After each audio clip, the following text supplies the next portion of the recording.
Okay, we do have a couple more that are going to be joining us, but for the sake of time and to respect that for everyone, we can go ahead and get started. So, good morning, good people. Thank you guys all for joining us this morning. I know there's a lot of crazy that's happening in the world right now. So, when we have people like Emilio that's willing to jump in and kind of help us navigate that crazy, it's always an exciting opportunity to be able to get it in front of our network. So, this morning we have with us Emilio Rodriguez, and he is with Littler. He is the man for all things labor and employment law matters. So they have a focus with if I can pronounce my words this morning. I haven't had my coffee yet, so forgive the slurs. They represent employers in these types of matters. So any questions that you guys have, please feel free, jump off the mic, ask your questions. You can throw them in the chat. And I'll be sure to follow up with Emilio's information afterwards too. So if there are any additional questions that you guys have that came up after we got off the call, feel free to either shoot them over to myself or to connect directly with Emilio. So with that, my friend, I will pass it on over to you. And I will be here in the background. So should anybody need anything, just holler. Thank you. All right. Hopefully you guys can all hear me. Hopefully all my stuff is working correctly today. Um, but today I want to talk to you guys about one of the areas that are most overlooked, right, when we're talking about employment, labor disputes, really, which is our onboarding documents. The our main, sorry guys, our first line of defense is always going to be our own documents, right? Because when we get a lawsuit, the plaintiff's counsel is not only trying to prove something that we did wrong, but rather something that we didn't do or something that is missing, right? And that's usually going to be in our documents. And just to give you guys an example, I have had multiple lawsuits and cases that we worked on where the employee, the plaintiff, claims that he or she never signed a meal break policy or was not aware of the meal break policies, right? As well as I didn't sign an arbitration agreement, right? So what we're going to talk about today is how can we defend against that? How can we do better? And how can we really protect ourselves from the get-go? Okay. First, I want to talk to you guys about the five top hottest issues when we're talking about onboarding documents. Okay, and the first one I want to talk to you guys about is incomplete or inconsistent policies, right? Because our policies are going to be our first line of defense. So what policies are we talking about? What policies are we usually get us in trouble? Meal and rest break policies, the timekeeping policies, right? Harassment policies or no harassment policies, at will employment, and very important nowadays is e-signatures, right? So let's take it back from the top. What is an incomplete policy or what is an inconsistent policy, right? An incomplete policy is a policy that is missing key areas of language, key areas of the law, new updates of the law that should be included in our policies. Inconsistent policies are going to be those that our handbook says one thing and then we apply it in a completely different way, right? So if we're talking about meal and rest periods, what does our meal and rest period policy have to have? Okay, it should. Okay, and I want you guys all to, after this call, go check your meal and rest periods. It should have language that says that the employee is entitled to a 30-minute completely off the clock and off the work meal period for every before the fifth hour. Okay, it should also say that if they work more than 10 hours, right, but less than 12, they're entitled to a second meal period. What should it also have? It should also have a language that says that if you work more than 10 or you work 10 hours but less than 12, you can waive your second meal period. Why is this important? This is important because, as we all know, we have all probably been around the block once or twice when we talk about PAGA and class actions, right? Specifically in the ag space. We all know that we're going to get the one employee that says, I didn't know I could waive my meal period. They never told me, right? And they didn't give it to me. Or I didn't know I was entitled to a second meal period when I was working more than 10 hours. If we have a policy, right, a standalone policy which is part of our entire onboarding documents, if we have that policy signed by the employee, it's going to be really hard for them to say, I didn't know. Okay. Our rest period policies. What should our rest period policy say? Well, our rest period policy should say that employees are entitled to at least 10-minute breaks, okay, where they're not working for every 4 hours or major part thereof. Okay, very important. Same thing. Why? Because we don't want an employee, we don't want a plaintiff coming back and saying, well, I didn't know this, or I didn't know that. Importantly, we must train our supervisors, our employees, the people that are in charge or implementing these policies. We should train them to follow them to the T. Okay, if our policy says that they are entitled to a 10-minute break or a 15-minute break, okay, let's say that it says a 15-minute break. We don't want to be giving 10-minute breaks when our policy states in writing 15 minutes. Okay, and it's just an example. Why? Plaintiffs' counsel are going to use any inconsistencies in our policies and our approach and how we implement them to say that we have a pattern and practice, right? That our policies we don't follow them, and that the actual pattern and practice is to violate the employee's rights. And we've all been there. I'm pretty sure that we've all seen that. Okay, we've all heard that. What about the timekeeping policies? Okay, the timekeeping policies. Our timekeeping policies should be very detailed in the sense that it states exactly how our employees should keep their time, or how they're going to clock in, how they're going to clock out. If we have employees at, say, packing houses, right, or we have employees where we have an electronic time clock, and that's what we're using, our timekeeping policy should state such, right? The timekeeping policy is that all employees will clock in at X location, right? And we'll clock out at X location. Also, our timekeeping policies is where we're going to put our language of there's no off the clock work, right? You cannot work if you are not on the clock. And again, we have all seen that allegation. We have all seen that cause of action, right? Where one of our ex-employees says, well, I work 5 hours off the clock. And that is an example of a case that I've had, right? Where an employee stated that for 4 years or for 3 years, they had an average of 4 hours off the clock every single day, which is ridiculous, right? Imagine one of our employees working essentially for free 4 hours every day for 3 years. However, our client didn't have a policy.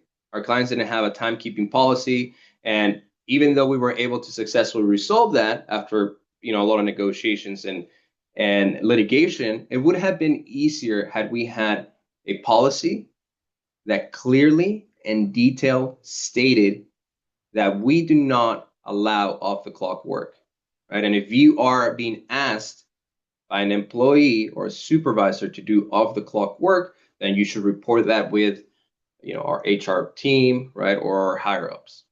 That's what the policy should say.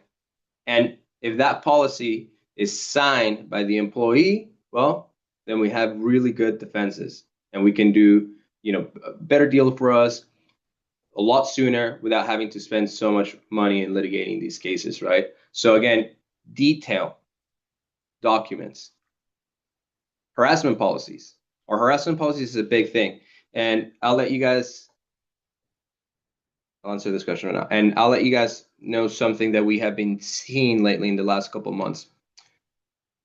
Plaintiffs' counsel, there seems to be a move right now where they are going away from the class action avenue, right? Because of a lot of employers are now having arbitration agreements, and we will get to that later. Now we'll ask you guys if you guys have an arbitration agreement, but they are moving away from that, and we're starting to see a lot more single plaintiff discrimination, harassment lawsuits, along with a paga cause of action, right?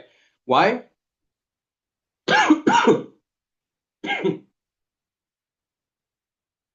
It increases the value of the case.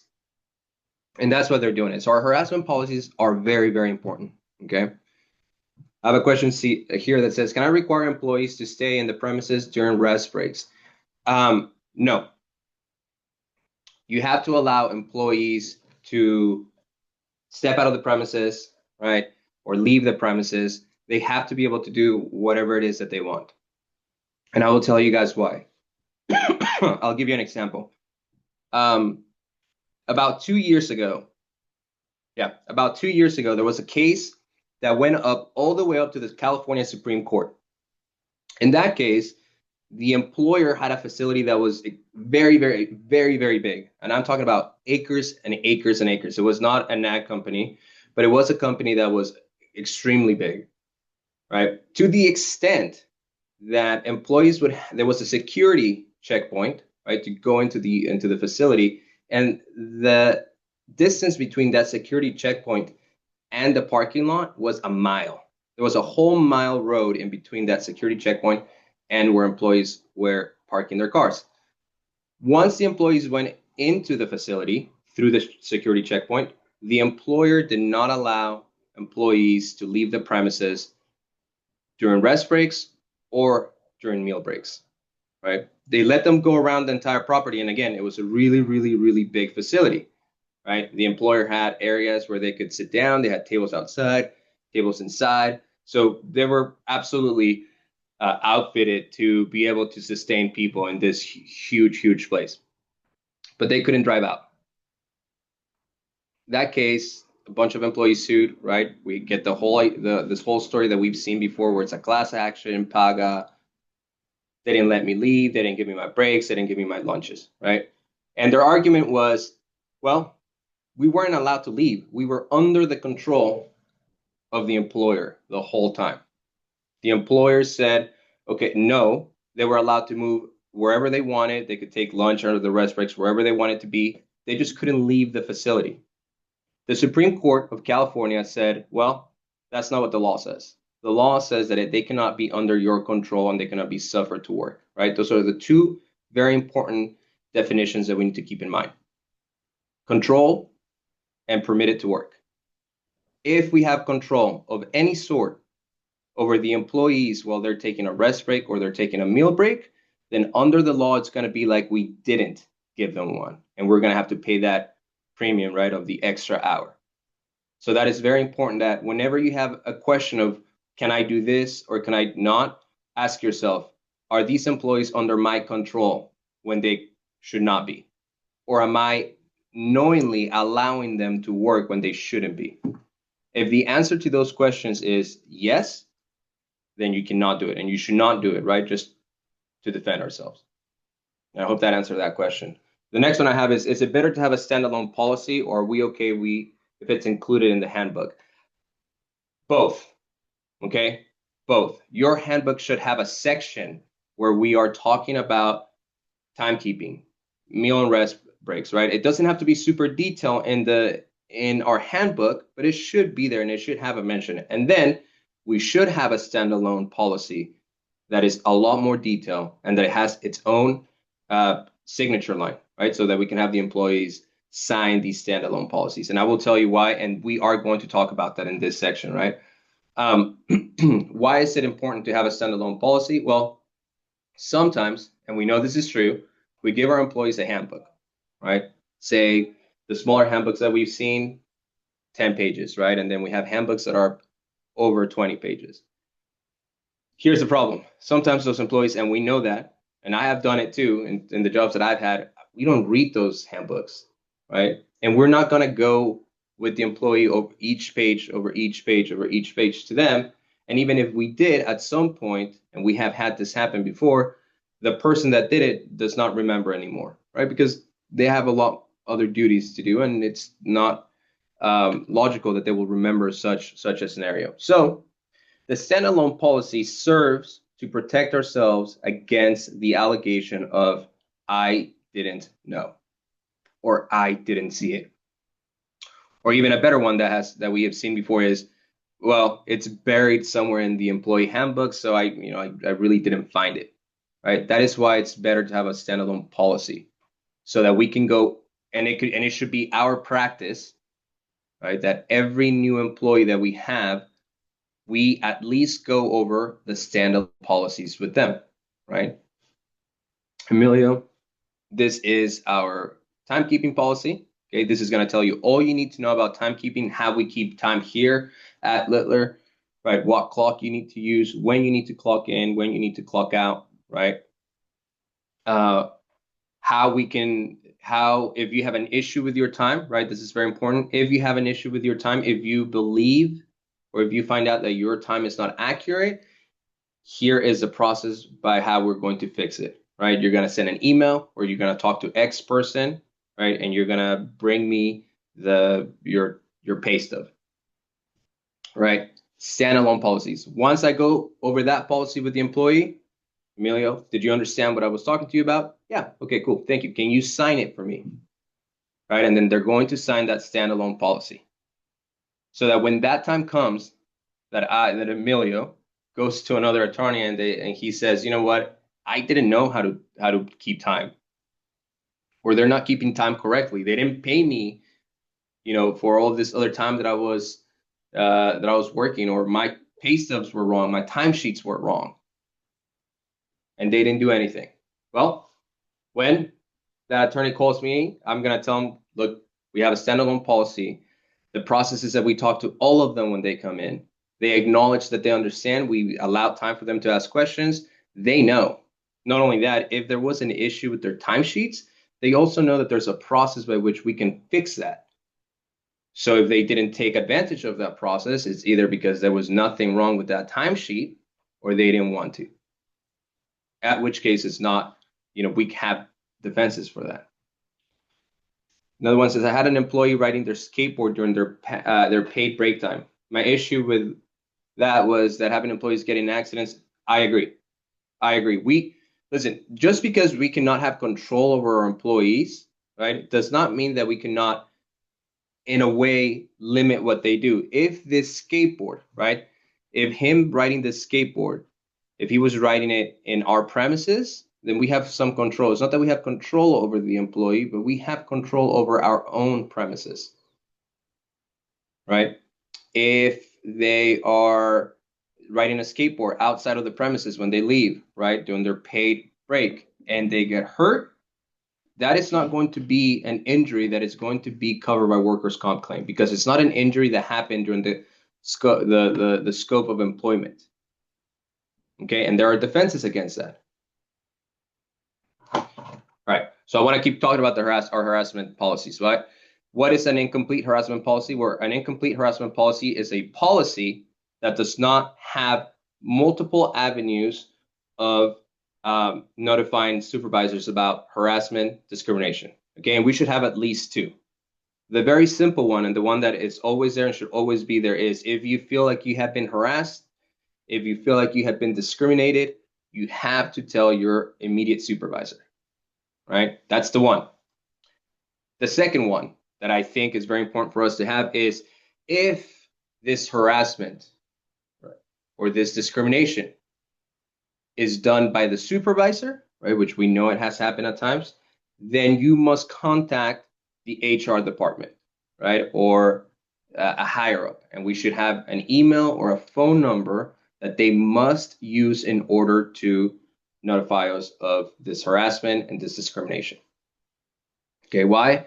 Well, sometimes, and we have a case recently where we have a sexual discrimination done by a supervisor. And our employee handbook only has one avenue of solution, which is if you have been harassed or discriminated, let your supervisor know.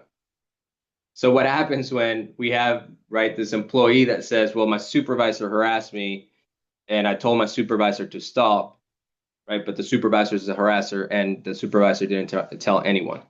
We have issues there, multiple issues, right? But to keep it limited to the policy, we have issues because the policy never gave our employees a second avenue of complaining, specifically when we're talking about supervisors, right? So again, as a plaintiff's counsel, after he reads these policies and he asks or she asks for these policies and reads them, they're going to say, the practice at your location is that if a supervisor is a harasser, no one is allowed or no one can complain about it. right? Even if that's not the truth, but it's because it's on our policies.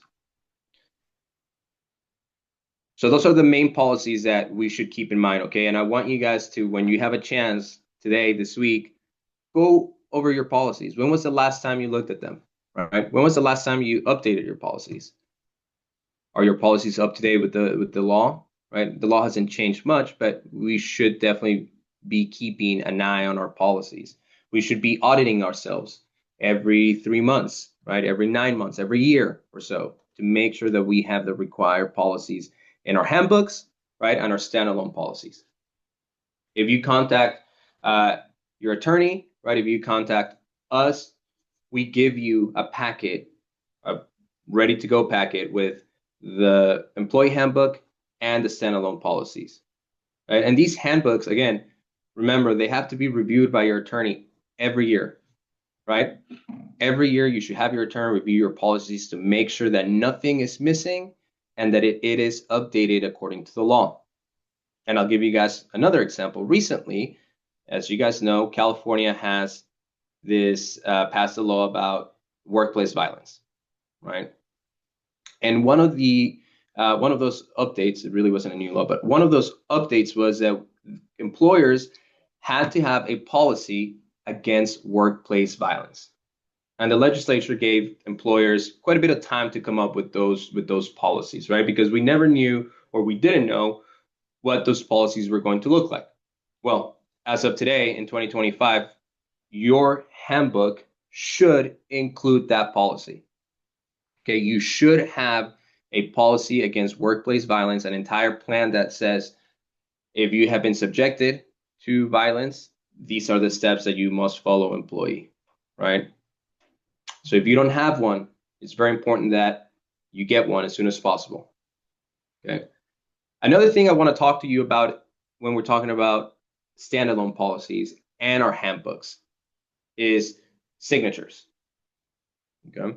And this is kind of going to permeate throughout the entire talk, and I will come back to it over and over again because it is a very important part of the law right now. Signatures. Most importantly, electronic signatures. Long gone are the days where everything was done by paper, right? And I know that in ag we still do so, but there are some issues when when we keep things on paper. Sometimes we lose the documents, right? Sometimes I talk to a client and the client tells me, we do have an arbitration agreement, but it's in a box somewhere in a room, right? And it's gonna take me ages to find it, and then they never find it. Or I've had other instances when they tell me, yes, I've had all these documents. I do have all these documents. They were in a box. I put them at my sister's or my brother's, and then they had a flood, and then it flooded and it destroyed all those documents, and I don't have copies. Those are issues, right? So then a lot of people, a lot of companies are moving towards electronic documents, right? Keeping everything electronic and just having it there to begin with. And that's fine. Here's the problem. And it has happened and it happens a lot.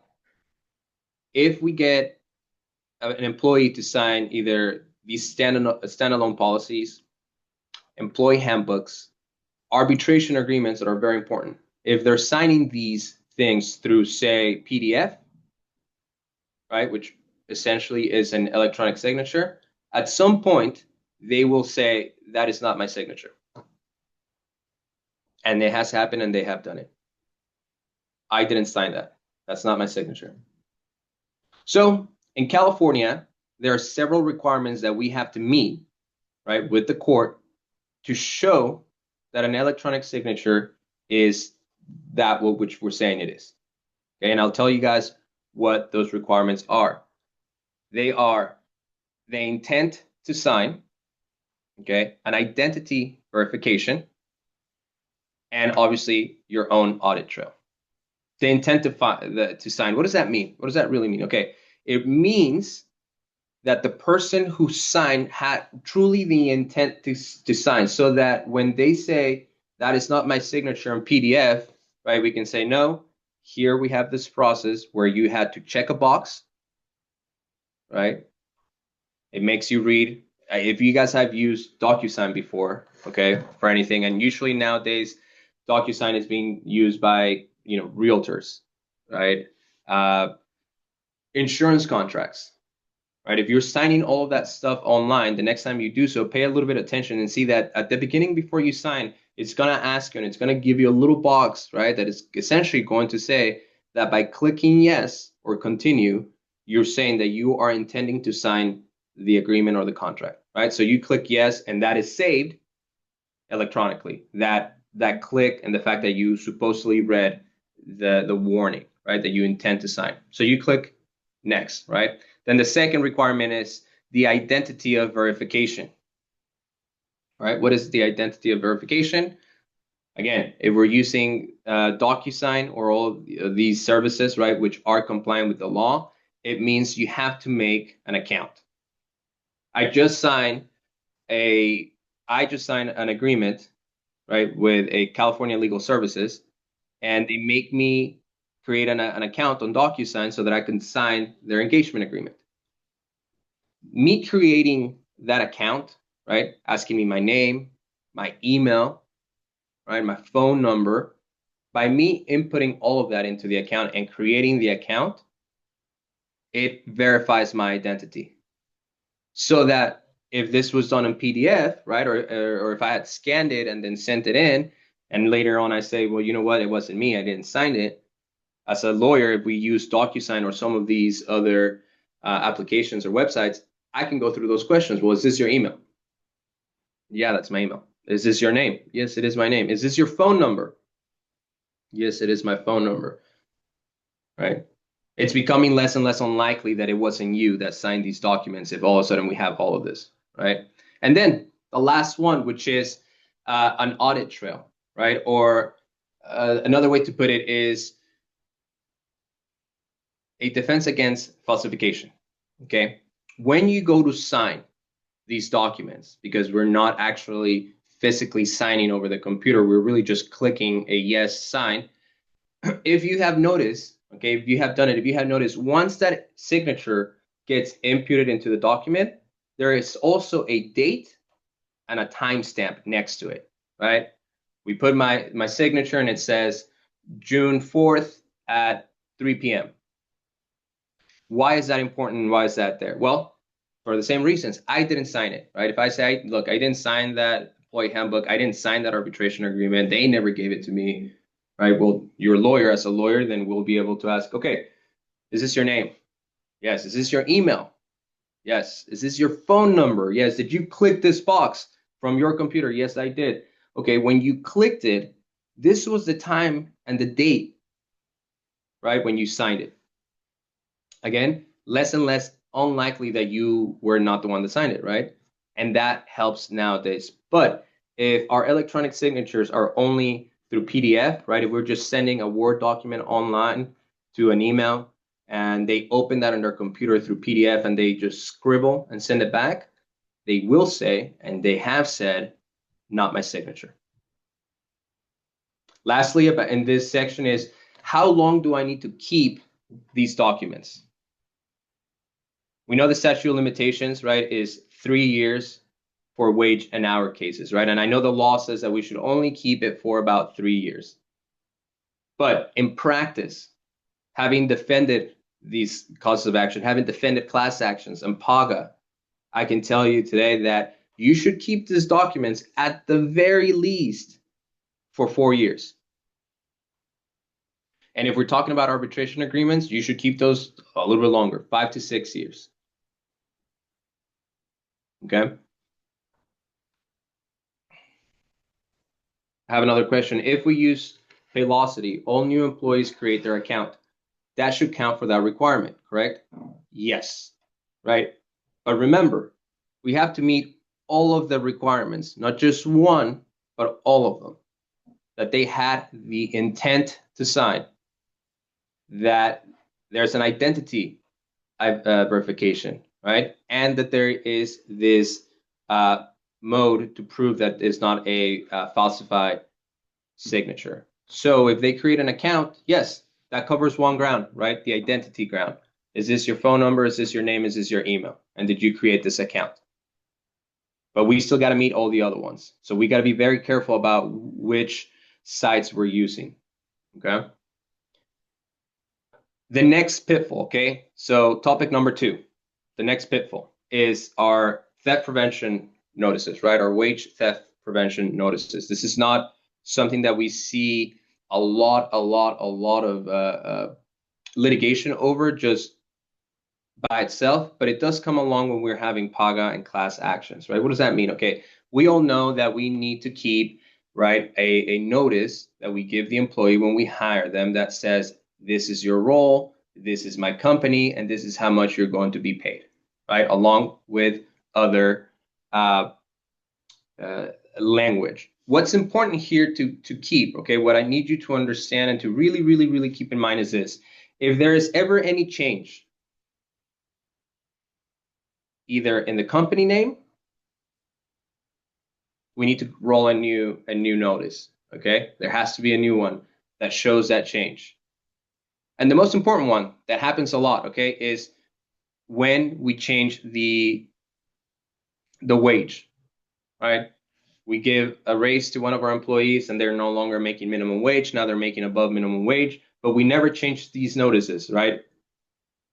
We're going to get in trouble.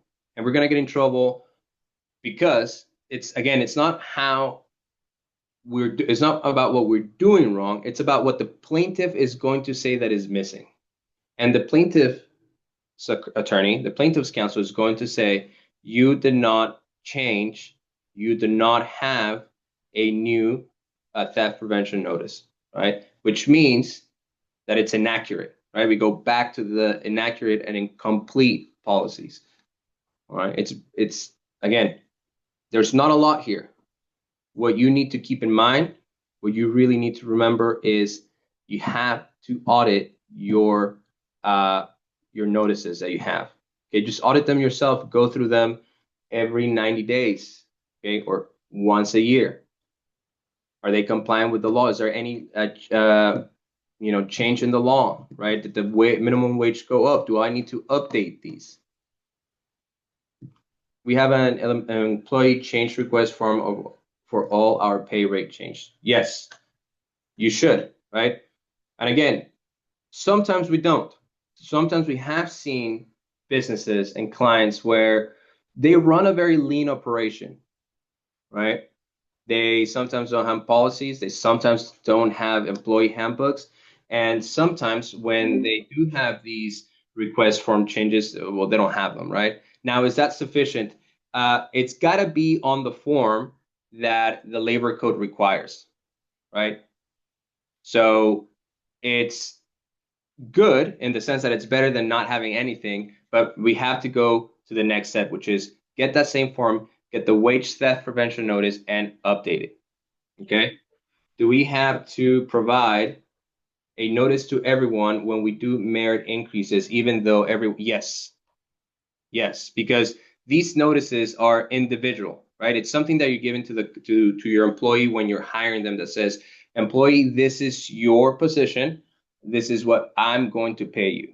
If any of that information changes, right? If that position change or the rate at which we're paying that employee changes, then we need to change those notices. And if we do that for everyone, then we need to do that. We need to change that for everyone. Yes. So Labor Code Section 2810.5, right? That is where we get these theft prevention notices. So yes. Next one, and I do want to take a little bit of time here because I believe it is one of the best things that you can do to protect yourself, your business, okay, and frankly, your entire hard work. Arbitration agreements, okay, and if you can on the chat, tell me if you have an arbitration agreement. How many of you currently have an arbitration agreement?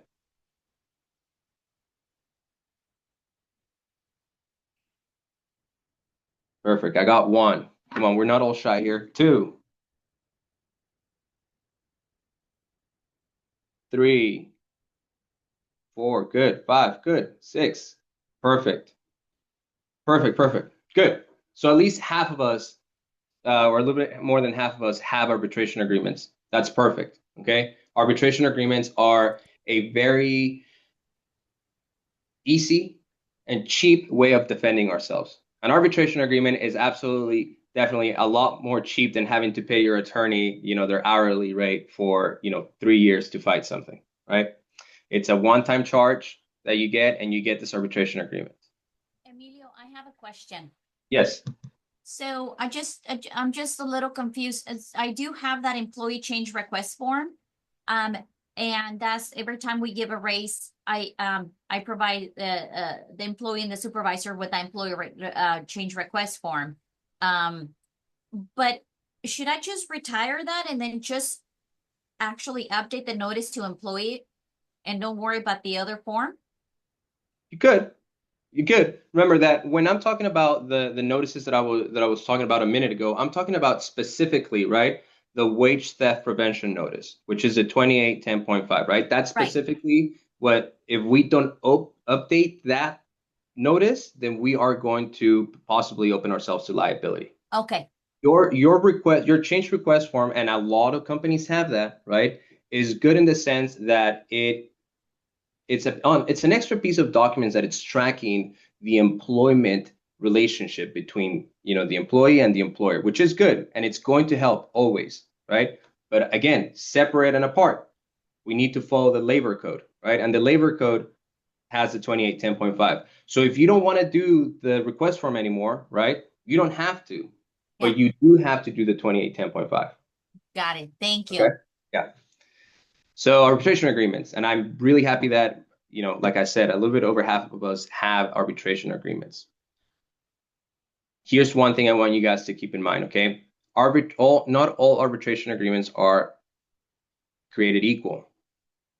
We are all in California, and we know that California really likes to make things a little bit more difficult for employers than it should be, right?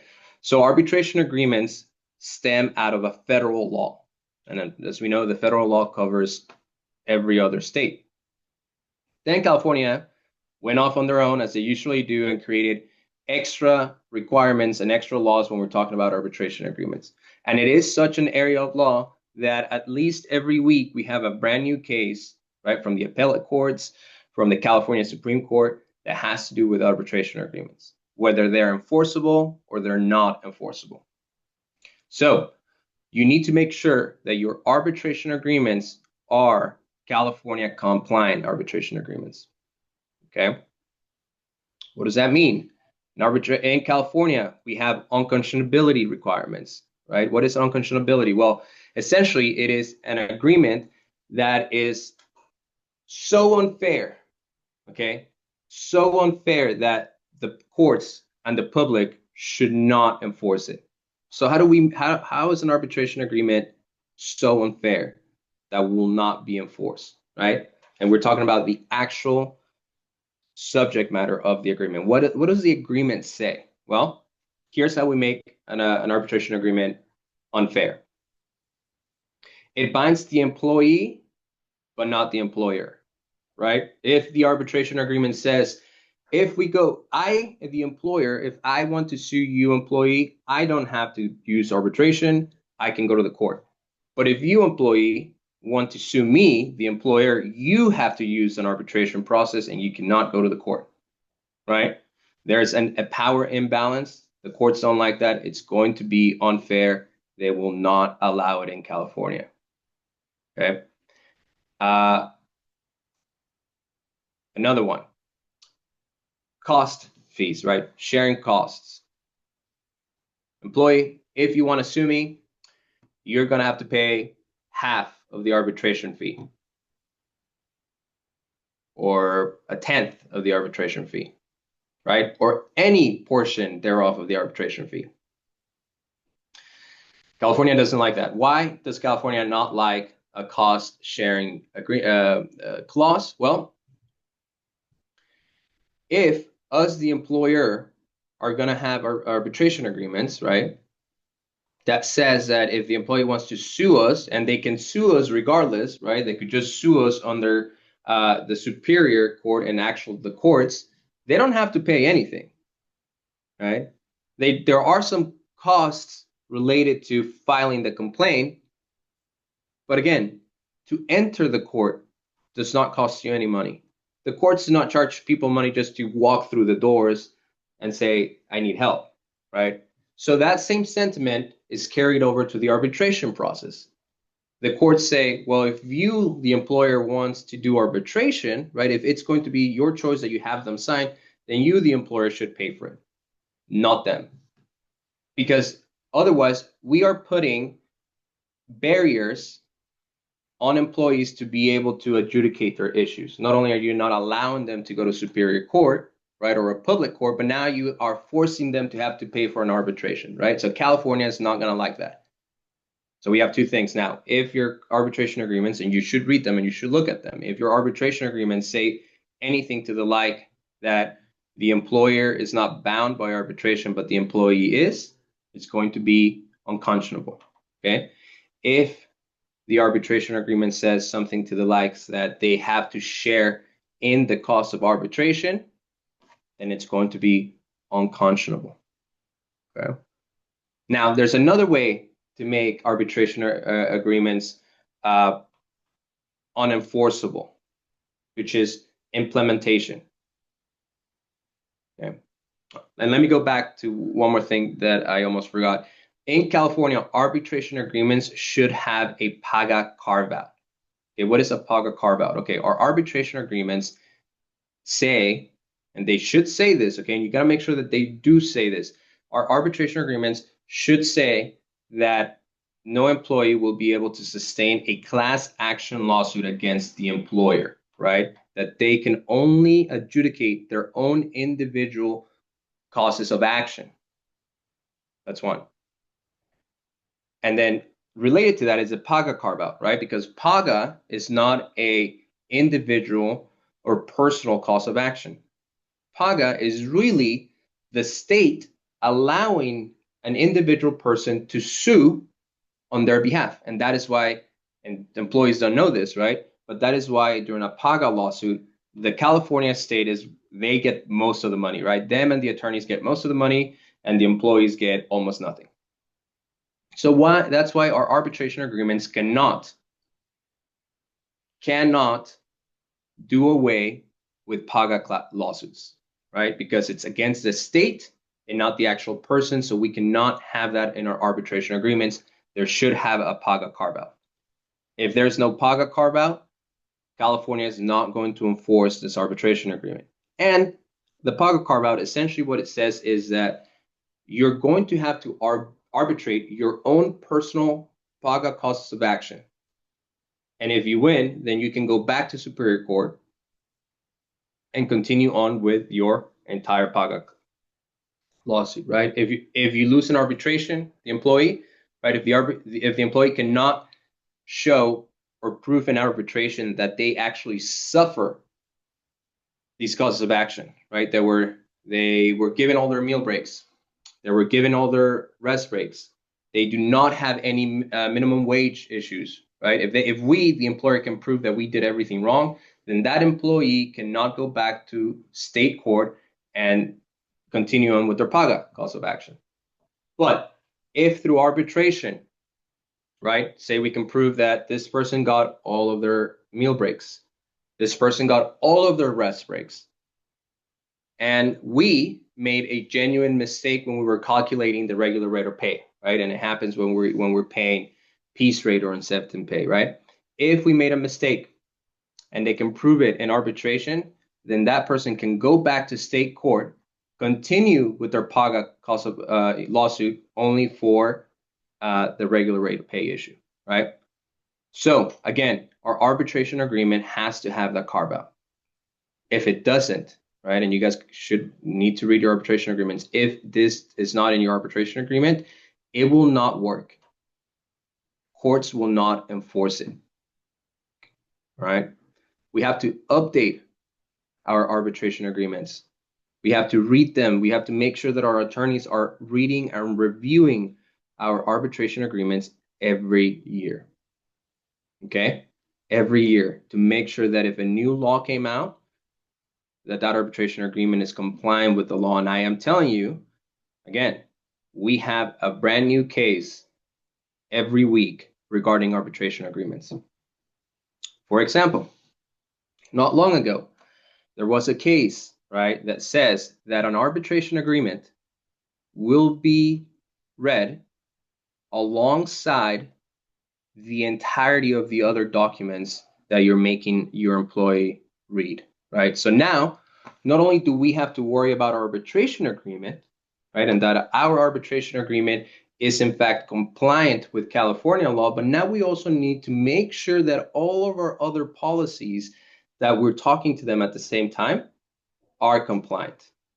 If there is any inconsistency between the arbitration agreement and say our standalone policies or our employee handbook, the court is going to read them together. And if together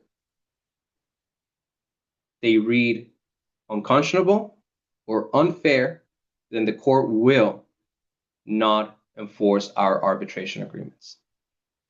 Right? So it's both a very easy and cheap way to defend ourselves, but at the same time, it's something that we should be on top of all the time. Making sure that we're having conversations with our attorneys, right?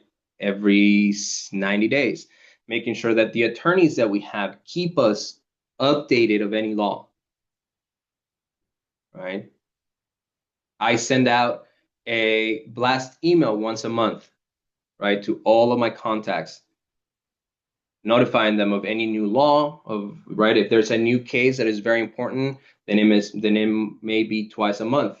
But at least every month I'm sending an email to all my clients and to all my contacts that say, hey, just so you know, keep in mind, this is what's happening, right? This is what just happened in the appellate court. This is what just happened in the Supreme Court. Why? Because that allows you, the employers, to be well informed. And if so, if there's a new law that comes out that says arbitration agreements now must contain A, B, and C, now you know that you need to call an attorney and say, hey, can you please review my arbitration agreement to make sure that it will be enforceable and that I don't need to update it. Arbitration agreements can also be signed electronically, right? We can also send our arbitration agreements electronically to our employees. But remember that if we're going to do so, we need to meet the other requirements, right? That they are the intent to sign, verification, and against falsification. This is going to be very, very important. Something else that happens is that sometimes we have these arbitration agreements and our standalone policies in just one language. And it doesn't happen often, right, in ag, because a lot of our employees speak Spanish, and we are very good about having Spanish policies. But, you know, I represent other companies as well in other industries, transportation industries, logistic industries, where they don't. They only have English policies and English arbitration agreements, right? And then they have the one employee that speaks Spanish. And when they sue the company, and the company says, well, look, I have an arbitration agreement, the employee says, yeah, well, I don't understand it. I can't understand English. So I signed it because I had to work, right? But I don't actually know what it was. That's a problem. So we have to make sure that our policies, our arbitration agreements are in the language that the employees will understand. Something very important too in arbitration agreements is we need to have a process, right? A unified process that we follow all the time when we're giving the arbitration agreement to our employee, right? You need to train your supervisors, your HR managers to be able to give the same speech, the same procedure when we're doing arbitration agreements if we're doing them in person, okay? What is that process? That process is going to be, I sit down with the employer or the employee, and I'm going to go through the arbitration agreement with them, right? Emilio or Athena, this is an arbitration agreement, right? Do you know what an arbitration agreement is? Yes? Perfect. We can go through it nevertheless. No? Okay, I'm about to explain it to you, right? This arbitration agreement does not take any of your rights away. It does not take your ability to sue the company if something happened. But what it does do is that it allows you to sue the company through a private court. This is going to make things much faster, right? But you keep in mind that you have all of your rights. That's what the arbitration agreement is, right? And then I give that person the arbitration agreement in English or in Spanish. Here it goes. Please take a moment to read it, right? I'm going to stay in the room. If you have any questions, I'm here to answer. That should be the process that we do for every single new employee or every employee that, when we are updating our arbitration agreements, right? Because if we're going to update them, we need to get them signed again by the employees. But nevertheless, we do the same process all the time. Why is that important? Well, because when the employee comes and sues the employer and says, I did not sign that arbitration agreement, not only can we show that he or she did sign the arbitration agreement through our signature, but now also we can put forward someone that says, well, I talk to the employees when they first get hired and I give them the arbitration agreement. And I go through the arbitration agreement with them. I let them read it afterwards and I answer their questions. And I can remember the day that Athena got her arbitration agreement and that I did the same exact process that I do with everyone else. And she signed the arbitration agreement, right? This is why it's so important that we have a process that we follow all the time. Oftentimes, I have had cases where we do have an arbitration agreement. It is in a language that the plaintiff does understand. There is a signature, and the plaintiff nevertheless says, I did not sign that arbitration agreement, right? And when I'm talking to the client and I'm like, okay, well, who gave this arbitration agreement to this person? They're like, oh, I did. When did you give that arbitration agreement? Well, I gave that arbitration agreement along with our employee handbook and policies. Okay, can you remember what you said? No, I can't remember what I said. Do you ask them if they knew what arbitration agreements were? No, I don't think I did. Did you explain to them what the arbitration agreement was? No, no, I don't think I did, right? Those are issues because then the plaintiff is going to say, well, even if I did sign that, even if that is my signature, I don't know what it says. No one ever explained to me what it says, right? And so we have all these issues. They're not terminal, right? Just because we have them doesn't mean that we're going to lose, but it does mean that it's going to make my job substantially more difficult, which is going to take me more time, which is going to take more money in legal costs, right? So it's not that we don't want to do our job, and it's not that we're not good at our job, but we do want to keep you guys. We don't want you guys to spend hundreds and hundreds and hundreds of dollars in legal costs when we can make a better process from the beginning that is going to make these things go faster and spend less money arguing this, and we can spend the time and argument in actually finding a solution, right, to make the entire thing go away. So those are arbitration agreements. Okay, please read them, update them, make sure that they are California compliant. Okay, make sure that we have a process by which we tell our employees what this arbitration agreement is. If we're using electronic signatures, let's make sure that those electronic signatures do comply with the law. Okay? The next one, and this one's going to be a little bit one that maybe some of you have heard, maybe some of you guys haven't heard, but it is important and it will protect you in a different way, and I will explain why. We're going to talk about confidentiality agreements, right? Or IP agreements, which is intellectual property agreements. How many of you know what a confidentiality and an IP agreement is? Just say one or two on the chat, or I do or not.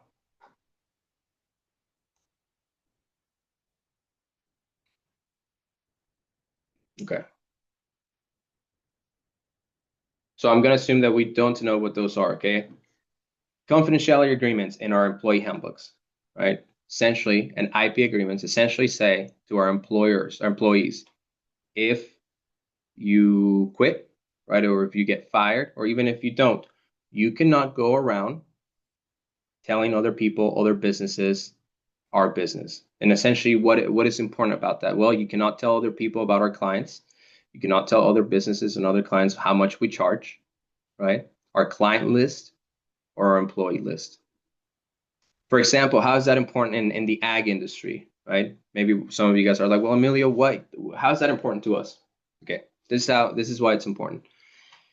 If, right, for the growers, right, for my grower clients, why is a confidentiality and an IP agreement important? Well, the confidentiality agreement is going to say you do not get to go tell another grower who my FLCs are, right? Or how much I'm charged or how much I'm paying my FLCs. You cannot take a client list, right? You cannot take anything that doesn't belong to you, right? For my FLC clients, what does that mean? How does that protect them? Supervisors cannot just take your employees. Your supervisor, if all of a sudden wants to become an FLC himself, he will not be able to take a list of who your employees are and a list of who the growers that you work with are and how much you charge. You can't, because that belongs to us, the company, not you. If you do that, we will sue you, right? It's important to have these to, again, defend and protect your work, your clients, your employees, right? So that you don't have somebody that wants to go be your competition. Again, but when we have these, right, what we need to remember is uh, it needs to be bilingual, right? If we have bilingual employees, it has to be signed. And if it's going to be signed electronically, right, it must be with the requirements that we talked about. Okay. Next one. The next topic is, and we've been talking about it for a little bit, is language barriers, right? Consent and acknowledgement doesn't really mean anything if the employee cannot understand the policy.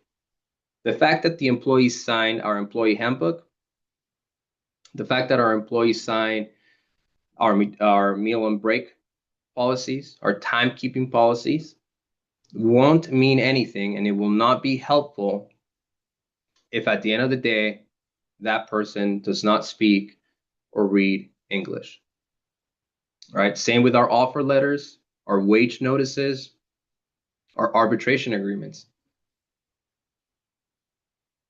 We need to be mindful of this. If we have employees, right, that speak Spanish or another language, or that are not proficient in English, even if you think that you're like, yeah, they understand English. I've talked to them in English. I've heard them talk in English.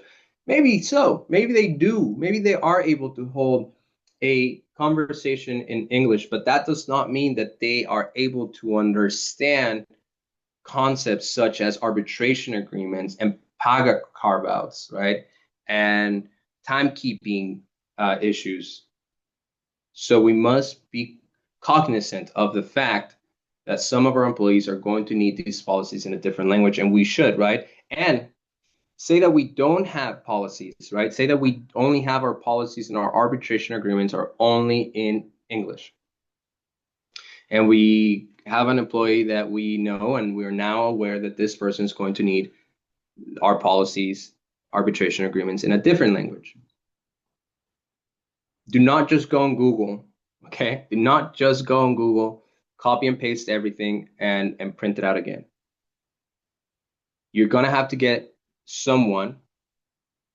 If there's someone that works for you that can do it, that's perfect. If not, you have to get somebody to translate all of the documents you're going to give along with a translator certificate. What's a translator certificate? The certificate of translation is a translation that says, I, Emilio, right? I speak Spanish to a proficient degree. I can read it and write it and understand it. And I translated the following documents. I translated the following documents for AgSafe, employee handbook, policies, arbitration agreements. And I state that what the translation, the Spanish translation states, it's accurate and true to what the English documents say, right? That is what the translator certificate is.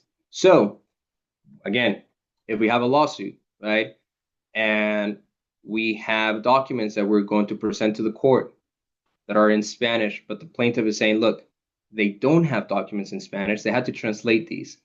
We can then prove that what we gave the plaintiff is exactly what our English policies say. right? And again, it could be somebody that works for you. It can be one of your office employees, that HR people, that they do speak Spanish or another language that is needed, and they are able to translate. And better yet, that they told this employee, right, when they met with them, they were there and they translated the conversation, or they spoke to this person in their native language. All of this is going to help. The last one I want to talk about, the California Right Department's reporting requirements. I'm pretty sure we all know about this, right? Every May, last month, we have to report certain metrics to the California Civil Rights Department. If, right, if we are an employer with 100 or more employees, or if we contract 100 or more employees through different contractors, we need to give the California Civil Rights Department a few pieces of information about our employees, mainly metrics, right, of ethnicity, race, sex, hours, positions, and the pay scales, right? So how do we get this information, right? How are we going to get this information? Okay, what I say, okay, what I tell my clients is this: you should have within your onboarding documents, you should have a form, right, that is 100% voluntary, right? We are not requiring our employees to fill out these forms. We cannot require our employees to fill out those forms, but we can have them there nevertheless, right? It's unlike the meal and rest break policies and the timekeeping policies and the harassment policies that they have to sign them. If they want to work here, if they want to work for us, you have to read and sign our policies. If you want to work for us, you have to read and sign the arbitration agreement. You absolutely have to. If you do not, you will not be hired. The voluntary reporting document, however, voluntary. You do not have to fill it out if you don't want to. You do not have to put any information if you don't want to. You can only fill out parts of it if you want to, right? And again, super important that we're saying that to them, right? That the policy, that document states that up front, this is 100% voluntary and you do not have to fill it out. Okay, what is this self-reporting, voluntary reporting document is going to say? Well, it's going to ask for their name, right? It's going to ask for the ethnicity and race that they identify with, right? Their sex that they identify with, and then us, the employer, we're going to fill out the last really key piece of information there, which is going to be the pay scale and the position. Once we have all those documents, right, we can then generate a database without names, right? The California Civil Rights Department does not want names and identifiable information. They just want to know the metrics, right? How many people of certain race and ethnicity do we have? How many people of the certain sexes do we have? And how much are we paying them? Important, right, for my grower clients is this.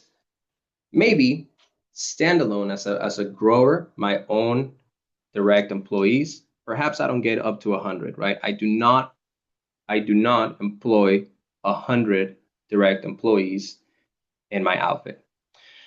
But I do have 100 or so employees or more through the FLCs that I contract with, right? If that is true, then I do have to meet the requirements of reporting with the CRD, right? Because I am contracting and I do have these employees through contractors. So what happens when we do have these employees that are not ours, they're the FLCs, right? And or the contractors, and there's more than 100. How are we going to be able to get this information? Well, this is where we have this whole idea, right, of good relationship with our FLCs, right? And for my FLC clients, the same way. An FLC rarely ever contracts 100 or more employees, right? But the growers that they're working for most likely will employ 100 or more employees through their various FLCs. So what does that mean? That even though I, the farm labor contractor, do not have to report to the California Civil Rights Department all this information, I do need to facilitate this information for the growers that I work, right? For my grower clients. You need to have a process and a conversation with your farm labor contractors about how it is that we're going to facilitate this exchange of information, right? If I am the grower and I am going to contract with a new FLC, I want to see their policies. And we'll go back to that in a second, right? But I want to see if they have, specifically for what we're talking about, if they have a voluntary reporting form. And that the voluntary reporting form does state that it is completely and 100% voluntary and they don't have to. And then the FLCs can share that with me, and then I can have my own data that I will report to the California Civil Rights Department. I have a question. If you're a bilingual HR manager, can you have blanket translator certificate? Something along the lines of, I have translated all policies, documents for company in effect as of date, and just update the blanket certification and as policies are added and changed. Yes. Yes, you can. The translator certificate doesn't have to come from a professional, translation business. It can be from your own outfit. Your own HR managers are able to translate. So if that is so, there's no need to create one every single time, right? We can have a blanket one where we're just filling out the blanks. Although, just to make one quick change here, right? It says, I have translated all policies and documents for company. I would in detail state which policies and documents it is that we're translating, right? Handbook, meal rest break period, or meal rest break policy, timekeeping policies, harassment policies, arbitration agreements, right? List them out. List them out because that is going to be extremely helpful in case something happens. But yes, you can do that.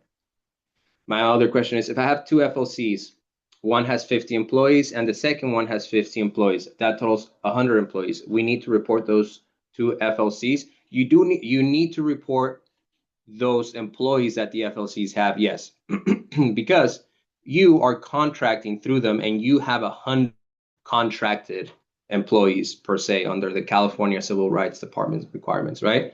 So those FLCs should, again, you should have this conversation with them, right?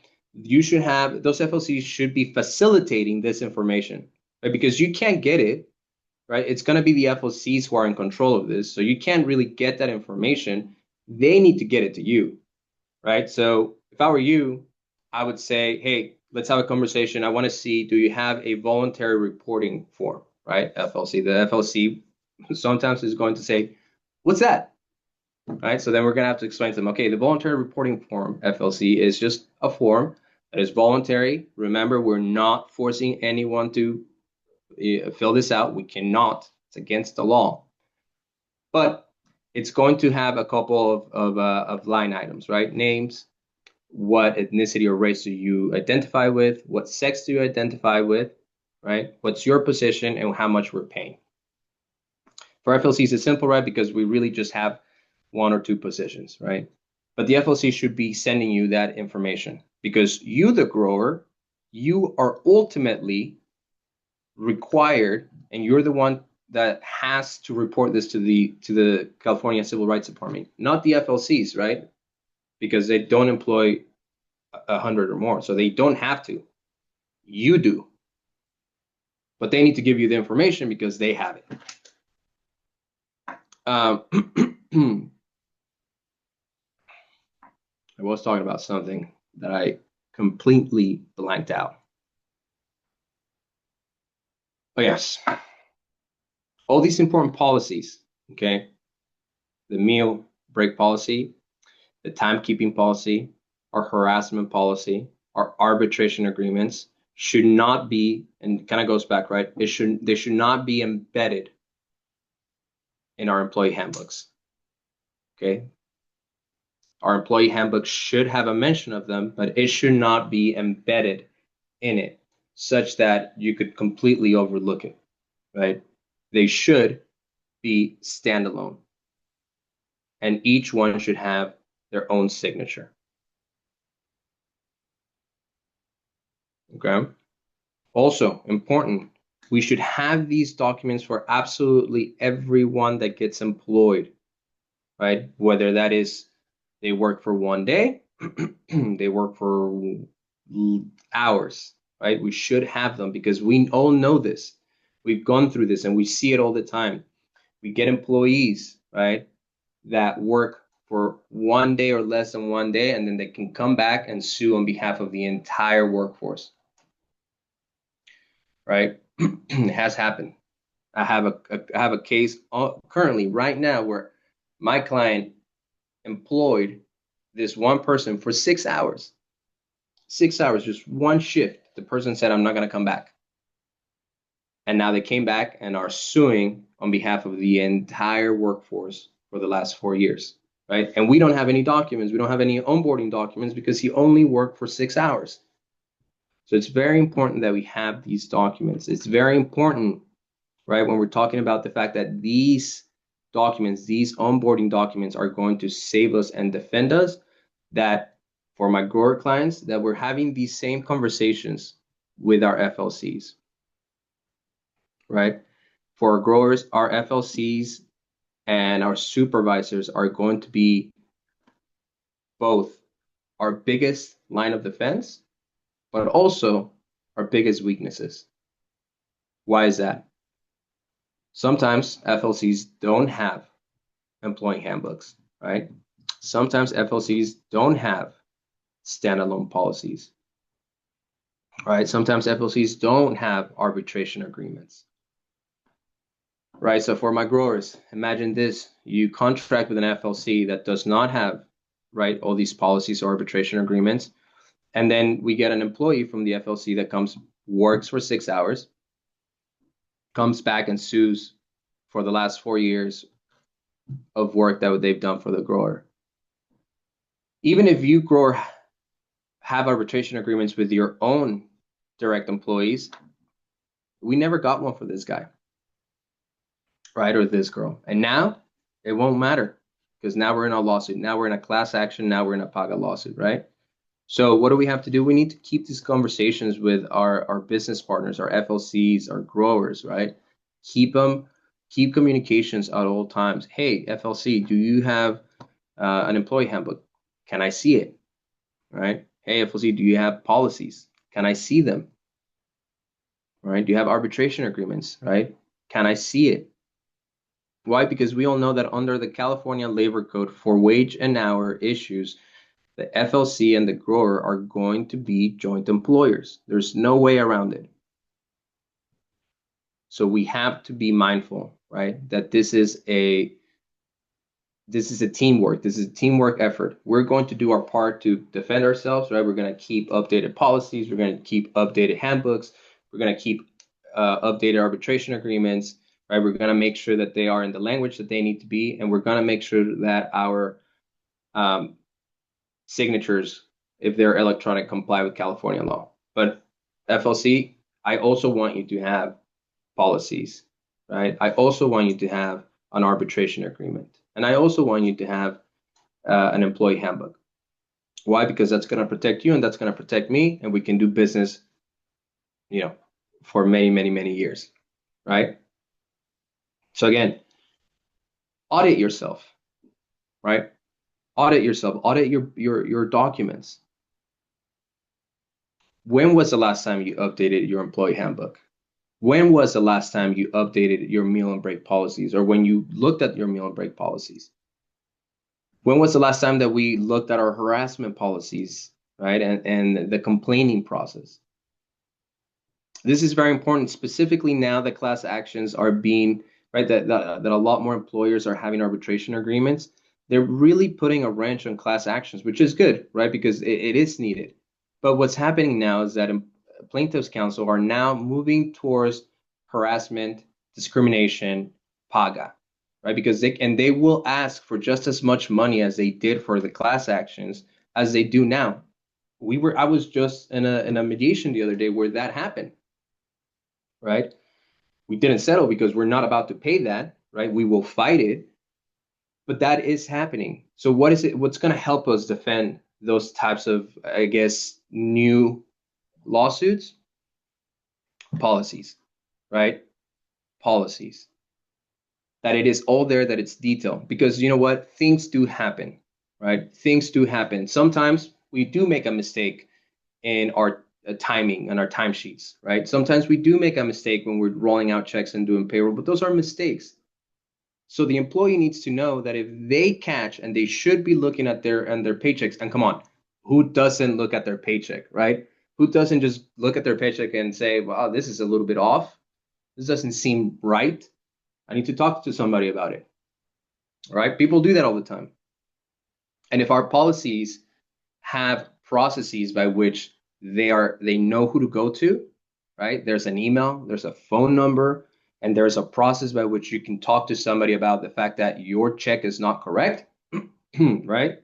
And you read it, and I told you about it, and you signed it, and then you never did it, then I will use that, right? As your attorneys, I will use that to defend. Why? Because now I'm gonna make it seem like he is just lying and it's so unreasonable, or she, because they knew. And who doesn't look at their paycheck? Who doesn't look at their paycheck and their timesheets and says, I don't know, I'm missing time here. Same with discrimination or harassment, right? If you're complaining, and if the plaintiff is saying that they were harassed and they were discriminated to such a degree that they had to quit, to such a degree that they are now suffering emotional, right, and mental health issues because of this, but they never complained to anybody, even though when you got hired, we talked about it. I gave you the policy. I showed you where in the policy it says that you can go to this person and this person and this person, right? And you didn't do any of that. Then again, as your lawyer, I'm going to use that and say, this is your signature. You knew about it. You read it. And so if you didn't do it and you didn't complain, is it really as bad as you're saying it is? Right? Those things will help. Those things will help you defend all kinds of lawsuits. Our onboarding process, our onboarding documents are your first line of defense. Okay? Do you guys have any questions? I know you have questions. And what I say all the time is this is your time right now to ask all the questions that you have, because you'll never get an attorney on Zoom or on the phone call that is not charging you for answers. So let's have them.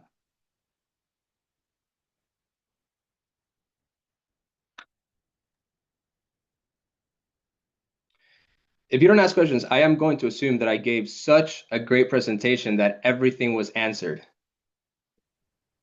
Question. Yes. Can you hear me? Yeah. Yes, I can hear you. Okay, some of the questions that we want to ask when we're hiring an employee is related to, have they have any accidents before? Are they fit for duty? We've been told that we can and cannot ask those type of questions. But we would want to know if one, we can ask, are they fit for duty? Do they have any medical conditions, any issues that will prevent from them to do their duties out in the field? And if so, how do we go about in possibly not hiring them? Right. Tricky situation, right? Tricky situation. It does happen a lot. So the answer to that, Elizabeth, is it really depends on what it is that you're hiring, what position you're hiring for, right? And good thing you brought this up, because there in 2025 there was a new law in California, again, that says that we cannot require driver's license from our employees, right? We cannot ask for them anymore. We cannot require them to have. Obviously, this is limited, right? Because if what we're hiring for is, say, a driver, right? if we have a transportation agency, or if we have, or if we transport produce, and what we're hiring is a driver, then of course we need to have a driver's license, and of course we need to know what their driving record is like, right? That we can do. But if we are not hiring a driver, right? If what we're hiring is an office person or a day laborer or someone that really doesn't matter whether they have a driver's license or not, we cannot require it, right? Same, we cannot ask about accidents, right? Because the question is going to be this, right? And let me ask this question to you, Elizabeth. Say that you're going to hire me, and you're hiring me, or you're interviewing me for an office position, right? HR, something that I'm going to sit down on a computer. Mhm. What does it matter whether I speed all the time and I got into 3 accidents, right? When I'm on my free time, how is that going to affect my ability to do an HR audit or Okay. present documents, right? And so that's the law, that's how the law sees it, right? If what you're asking is for things that do not pertain to my job duties, then we cannot. Okay, so our example would be we are a grower and we have numerous branches throughout the county. So a lot of our staff, whether they're in accounting, inventory, payroll, HR, they do need to drive around. So in that case, I would be okay asking for a driver's license for those employees working at our office, if right? it's if it is an essential duty of their job, like there's no way that they can do their job unless they drive, right? That is a question. That is really going to be the question, right? If you have like your office people, and let's say that there's no other way to do their audits, right? Unless they drive to field 1 and field B and field 3, right? If they can't do that, and that's essential, then yes, we can, right? Because it is an essential part of their job, Got it. right? Okay. But if it's not, right? If you ask yourself that question, it's like, well, I mean, I guess they could do. If there is another way to do that job, right? Then it's not essential, and we cannot. Okay. That's Thank you. that's when we're talking about, like, the driver's license and the driving record, and have you been into an accident, right? Now let's talk about are you fit for the work, right? Are you, and essentially, look, usually when we say that, and what we really want to know is this. Um, do you have any disability that at some point is going to come back and bite me, right? In the behind at some point, right? That's really what we want to know. And essentially, we don't really, we're so risk adverse, and we live in California, and we have gone through all these lawsuits that I don't really kind of want to put myself in the situation to go through that again, right? Right. The problem is this: we can't, right? We can't. Okay. California protects employees, as you guys know, like they go above and beyond, right, to protect them. And again, it goes back to, is it an essential duty of your job, right? It doesn't matter if you have I have someone with like Crohn's disease, right? Which means technically they go to the bathroom a lot and they can't, right? Like if you are an HR manager, whether you have that or not, it doesn't really affect your essential duties, right? We know that it kind of affects the job because, I mean, if you're going to do all this and then you're going to be out, right? But it doesn't affect your essential duties. And we cannot, right? We cannot make an employment determination because of that, right? What you guys need to remember this, and sometimes it does go below the radar. California law, right? FIHA, and we've all have heard that one, right? FIHA, Fair Employment and Housing Act. That's what employees sue under when they're suing for discrimination and harassment, right? FIHA not only protects employees, our employees. FIHA also protects applicants, right? So if they apply for a job, they have the protection under FIHA. And just like we cannot discriminate, right? Just as if we already have an employee, right? And we cannot fire them because they have a disability, right? We know we can't do that. We also cannot deny work to an applicant because of a disability, right? And because that is such, we cannot ask those questions. Again, unless, right, we go to that very specific question, unless it is an essential part of your job, right? And essential means that there's no other way out of it. Okay, thank you. Yeah. All right, let's get another question. It doesn't have to be about this. You can ask me whatever you want. Okay, Emilio, I just got a question come in. It's private, but I'm assuming it's geared towards you. It says, can we ask an employee to volunteer information if they do have a medical condition that may affect their job responsibilities? Example, mention it during trainings to come and let us know. Tricky situation, okay? I want you to think about that scenario. They're already our employees, right? And we're having a safety meeting, right?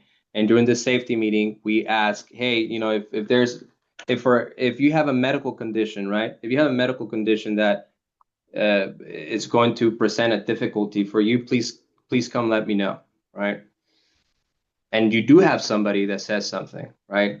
And as we know, employees love to get out of work whenever they can, right? They love if they can make you jump through hoops and create a whole new position where they can just sit down and take pictures all day long, they will try to do that, right? So imagine that. Imagine they come to you and they say, supervisor, I actually have this condition to where like, say that it's Crohn's disease, right? I have this condition of Crohn's that I actually have to use the bathroom like all the time, right? And it's like random. So it could very well be that for 50% of the time that I'm here, I'm going to be in the bathroom, but you still need to pay me and you cannot fire me and you cannot treat me any different because of it. What are you going to do now? You know, right? You now know. Not only is it probably because it's in the gray area, right? Not only could we probably get in trouble for asking them things that we shouldn't be asking them, right? And that's a very small issue. I mean, like it's very small. I'd rather have that issue than have a discrimination issue that I'm defending, right? But the problem is now we know. Now you know they told you, what are you going to do? You cannot fire them now, right? Because then it's going to be a harassment, a discrimination issue, right? You cannot treat them any different because it's going to be a discrimination issue. And if you can, most often at this point, now you're going to have to accommodate that, right? And it's kind of hard to accommodate when you're on the field, right? Maybe a little bit easier in a packing house, but still kind of hard. So what I would say is don't. Don't, because you don't want to know. You truly don't want to know. I know you think you want to know because that is going to allow you to preemptively do something to try to not be in a lawsuit. But I will tell you this, that if you know, whatever you do preemptively will get you in trouble. Will get you in trouble. And I will give you an example of a lawsuit that I'm currently defending. Okay, we have a guy. This is a transportation agency. So he's a mechanic. And we have a guy who had to have a surgery, right? And he said, I'm going to be out. So we gave them his FMLA, right? And CFRA leave, which every employee in California is entitled to after certain requirements. And they're entitled for up to 12 weeks of concurrent leave. So we give it to him. Then he says, they messed up the surgery. I'm going to have another surgery. So I'm going to be out for another 3 weeks, right? So we're like, okay, cool. You have 12 weeks, so use them. This person used up all of their leave, right? All 12 weeks and still was out and said, I can't do anything. Here's my doctor notice. My doctor notice says I cannot do any job whatsoever. The only possible accommodation you can give me is leave. So we gave him leave. We gave him 14 weeks of leave. This employee was out for 25 weeks, right? He was accommodated. We did talk to him. We did interact with him. He wanted an extra 4 weeks after being out for 25. That's like half a year. like a little bit over half a year, right? That he wants to just be out and enjoying life. And we said, look, no, we can't do that. We can't accommodate you, right? He nevertheless turned around and sued. Right? We're defending that lawsuit right now. You know what the issue to that is? It is the proximity between asking for something and us knowing for something and the termination, right? Just the proximity. We have a legitimate reason to fire this employee, which is I can't keep you on leave for 7 months, 8 months, and like, you're messing up the work, right? I can't do that. That's legitimate. But the problem is the proximity, right? So same thing here. You have a meeting. You ask, hey, voluntarily, you don't have to tell me. You can just come if you want to and let me know. And then something happens soon thereafter. That proximity is going to be an issue. Then So, say on the other side of it then, if you didn't know and then they were reprimanded because of their actions that they were taking because of that illness, but we didn't know. They were reprimanded, say they were let go, and then they file a suit that it was based off of some medical reasoning. The justification that they have is kind of falls short then because they hadn't informed the employer. Like, is there like a worst case scenario of, yeah, then they find in their defense that everything was legitimate because they did have this medical reason, but because they didn't inform them, does that like safeguard you? Is there, yeah, a little, right? We go back to what did we just talk about, right? Our policies yeah, and how detailed they have to be, right? In that essence, in that scenario, we need to look at our harassment and discrimination policy, right? What is our harassment and discrimination policy is going to say? Well, we don't harass, we don't discriminate, right? If you think you've been harassed, if you think you've been discriminated, if you want to complain about something, here is the exact process that you have to do it, right? So let's say that we have that, right? And we have an ironclad policy signed by the employee, right? And a separate policy signed by them, and this happens, right? What are we, the employer, going to say? Look, we didn't know, right? You never told us. And there is a policy that says that if you are discriminated or if you believe, right? Not only if you are, but if you believe you are, you need to notify someone. And there's a very detailed process by which you can do that, right? And there are two, right? Because we have to give them options. There are two ways you can do that. So if you didn't do it, what am I going to say?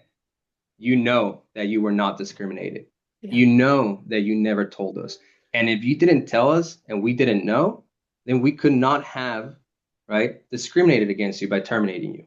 That's one way, right? And it's a very, very efficient way to defend these kinds of lawsuits. However, I would say let's go a step further.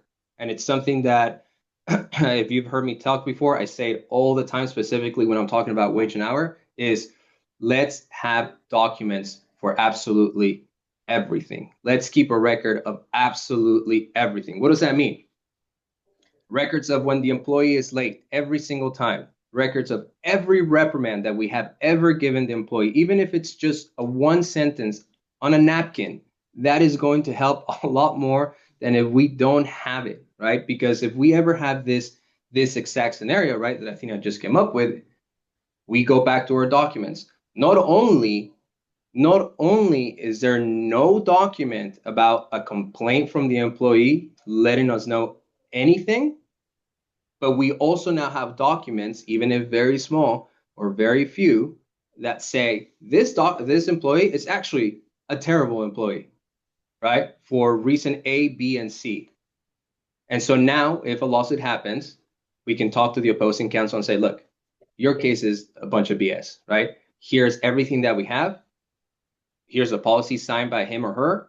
She didn't follow it on purpose, or he didn't follow it on purpose. Therefore, it really is not that big of a deal. And not only that, here are all the documents of all the dumb and wrong things this person has done. So now, plaintiff's counsel, you really want to get in front of a bunch of people and make that argument, right? And then we can just try to strong arm the opposing counsel to let you guys out of the hook, right? But documents are going to help. And like I said at the beginning, policies, detailed policies, right? Emilio, I'm all about the preventative measures type of lifestyle. So when you're talking about the discrimination policies and having that in place, is it prudent or even wise at all to have any time stipulations with that? So after, I don't know, 72 hours of an incident, that feels like a small window, but to set some type of time parameters so that a person can't turn around a year later and say, well, a year ago I was discriminated on this day. The person who did the discrimination is no longer even with the company, so you can't really do your due diligence in that sense to really find out what had happened. Is that such a thing where you set these time parameters for them to be able to report it after an incident happened and to hold them to that? There's no law against it, right? There's no law that says you cannot have a time frame by which they have to report discrimination or harassment, right? However, it is all going to come down to reasonableness. Like is this how reasonable is a policy in its totality, right? It's not going to be sectioned out, but how reasonable is it going to be in its totality? If I have a harassment, right, a policy, discrimination policy, and I'm giving you, like you said, 72 hours to report it, and then if after 72 hours you don't report it, I'm going to take the position that, too bad, so sad. It probably is not going to work, right? Because there's a bunch of different things that a plaintiff could say. For example, let's say that it was harassment, right? I was afraid. Yeah. I didn't want to say anything because I was afraid, right? But I finally had enough 3 months later. and then I complain about it. And you're like, well, you had 72 hours from the first time it happened, so I'm sorry, but you can't. No, right? Um, Same, your argument. We can do that. Let's just make sure that it's going to be reasonable. And the problem with the reasonable definition is this: because discrimination or harassment is so broad, right? You can have anything from sexual harassment to, gender discrimination, to disability discrimination, to associative disability discrimination, right? Which means that you don't have a disability, but like your mom 3 states over does, and somebody's discriminating you over that, right? Because it's so broad, it's kind of hard to say what's going to be reasonable, Okay. right? So that's why we don't write them into the policies, right? That's why we don't write a time uh, limitation. However, to your point, if you were sexually harassed and you tell me, A, you have a statute of limitations by when you have to bring this up, right? So if you say anything after the statute of limitations, then our position is going to be that you cannot even sue anybody under this. Not only that, but let's say that you're still within the statute of limitations and you bring it up like when you got terminated 2 years later, right? And we do have one, like we do get them all the time. It's unreasonable to say that we didn't do anything when you're telling us 2 years later, when all the witnesses are gone, right? Perhaps when nobody's going to remember anything, when if we have cameras, the cameras don't even hold the video evidence anymore, right? And those are all things that we would use in order to defend these causes of action, right? But again, that time limitation, reasonableness, and because reasonableness is so broad, it's kind of hard to pinpoint, right? So at the end, it could be not important. Let me Perfect. see. So I have one here that says when an employee is out on medical leave, I usually require to have their doctor provide a doctor's note stating they're able to return to full duty after reviewing a job description. Is this a complaint? It's not a complaint, but it is notice, right? And look, I think this is a great way to approach it, right? If you are out on leave, right, if you're going to request FMLA or CFRA leave, I do need to have a note by your doctor letting me know a couple of things: your return date, right? Estimated return date, and any possible restrictions, right? Why is that important? Well, A, I need to know when you're going to come back, really, right? So that I can make my own analysis of how I can accommodate you. And two, your restrictions are also going to help me and to accommodate you. Say you're a driver and your doctor has restriction that says they can't see more than like 10 feet. Well, then you can't drive, right? I'm going to make you do something in a computer or something like that, right? So it's not a complaint. It is notice, but it will work against you right? At some point, if we're not following those restrictions, right? Another one. If after the 12 weeks of FMLA, you authorize an additional 6 weeks of leave, but notify the employee before those 6 weeks start that this is a one-time extension, and if they're still unable to perform the essential functions of the job and no reasonable accommodation exists, after the additional time when they would be terminated, is that acceptable? So no, okay? Little complicated. Under the law, when the leave ends, right, or when an accommodation ends, we have to have a interactive process with this person to see if at that moment there is another accommodation that can be given, right? We cannot preemptively 6 weeks before say there will not be any reasonable accommodation, because in 6 weeks your restrictions may change, right? So it really is an in the moment analysis. 6 weeks and employee comes back and says, look, these are my list of restrictions, right? Then we, the employer, we go away with this list of restrictions and we look at what accommodations we have. It may very well be that we do not have any accommodation at all, right? Then we come back, and if that's true, and usually what I would say is this, look, and it happens a lot, call me, call your attorney when these things happen, right? My clients do call me in the spur of the moment and they say, hey, Emilio, I have this person that just gave me a notice. Like, what do we do? This is what it said. We go through it together. And not only that, most importantly, I'm the one that's going to draft the letter for the employee, right? I will send it to the employer. You can put it on your letterhead, but I drafted it, right? Because I'm going to make sure that that letter is ironclad with the law set, so that if we ever have an issue, we can go back to that letter and say, look, we were not firing you per se. Let's say we weren't firing you. We were letting you know that there was no reasonable accommodation, right? That we didn't find any. And that when your restrictions change, if they change, you can come back to me and say, my restrictions have changed. And at that moment, I could look for another accommodation, right? Oftentimes we have oftentimes we have employers that are right in their analysis process, but it was way too fast. And then they say, well, I'm sorry, we don't have a reasonable accommodation, you're terminated. And then the question is going to be, how did you know you didn't have a reasonable accommodation? How do you know you couldn't do this or this or this or this? Like, you did that whole analysis in under 5 minutes, right? That is what the plaintiff's counsel is going to say. How did you know? Who did you talk to? Who did you check with? And if you can't come up with an answer, they're going to say, well, you see, it's actually because you discriminated against them, even if it's not true, right?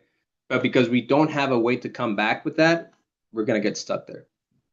So you cannot preemptively say after these 6 weeks, if you can't come back, you will be terminated. But you can say, you can say something like, look, you have 12 weeks, you have used up all of your 12 weeks of FMLA.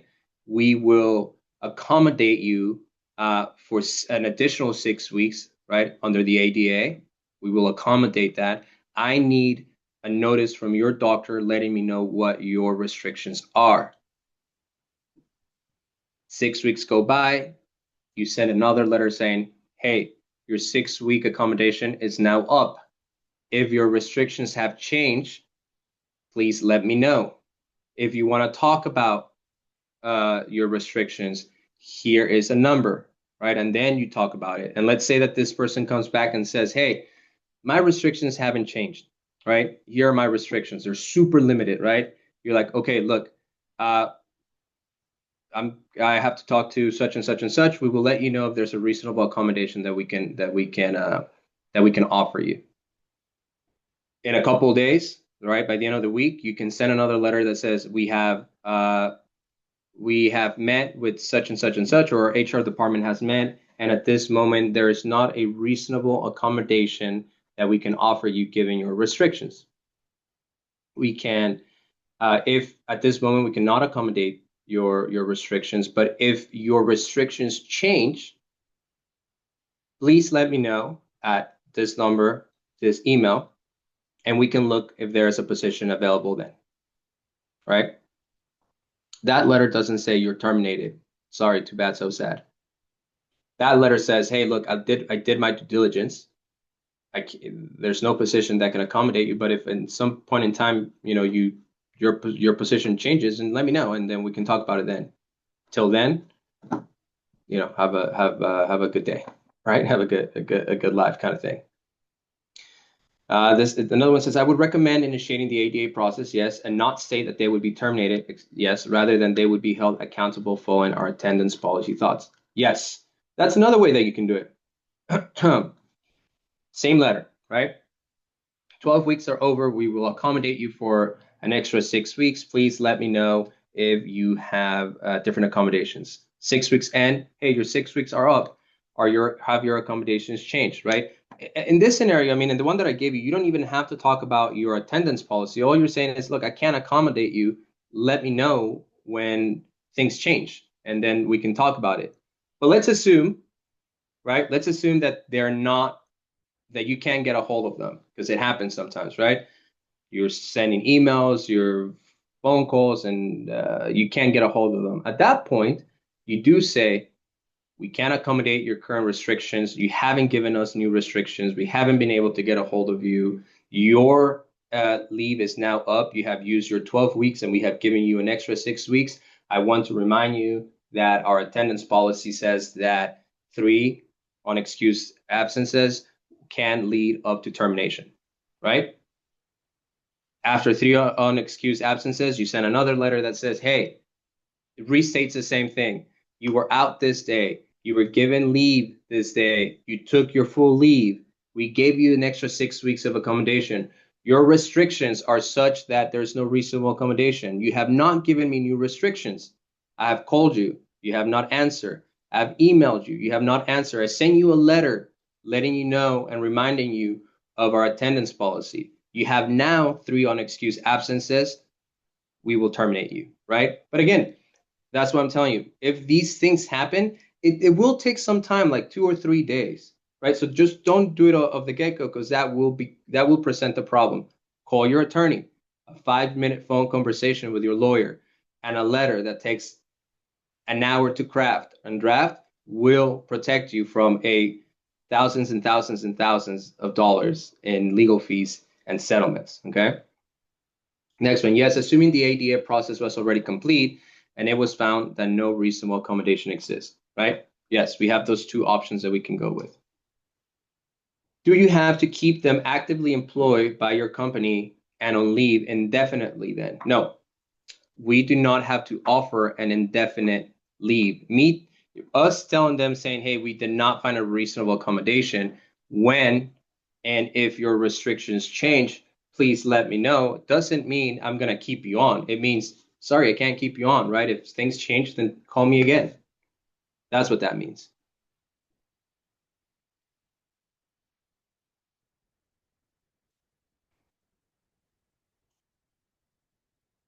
Any other questions? I can feel that you guys have a lot of questions, so send them.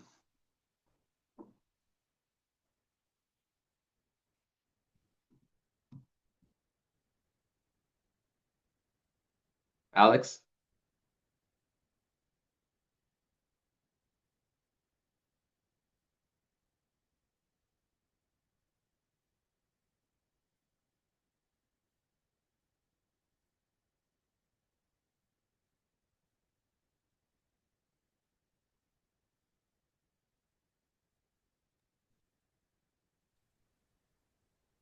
I'm sure she's just typing it. We'll tell you. Oh, Hi, yes, I just rather, instead of typing it.